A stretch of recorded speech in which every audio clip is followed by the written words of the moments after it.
Бізге күніне 8.000 звонок келіп түсіп жатыр.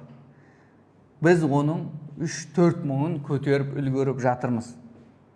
20-дан жоғары адаммен 3-4 мыңын көтеріп үлгере алып жатырмыз. Екінші нәрсе, бұл көбінде Тмудан келген клиенттер болғандықтан, бізде Pinduoduo'ға Pinduoduo'ның клиенттеріне өзіміздің приложениені жүктеуге, не істеуге еркіндік көп еді.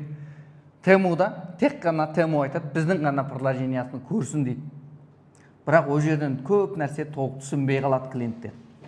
Сондықтан біздің приложенияны білмегеннен кейін Тму ол кісілерге біздің сайттан гөрі көбірек біздің телефон номерді көрсете береді. Сондықтан адамдар звондай береді. Бір адам 2-3 рет звондап кетеді.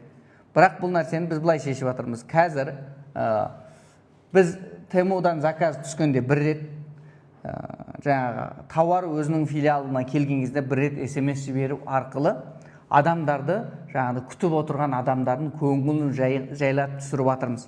Яғни SMS-тер жіберу арқылы. Бірақ бұл жерде Тмумен келісім бойынша олар өздерінің приложенияларында клиентке зорлық түрде күштеп түсіргізбеңіздер дейді. Еркімен түсірсе рұқсат деді. Бірақ қазіргі кезде себебі біздің приложенияны түсірсе клиент бізде не жағдай болып жатқанын, тауардың қайда екенін үнемі тез қадағалап қарап отырады. Тмуға қарағанда, Тму ол электронды коммерциялық, яғни marketplace, логистика емес.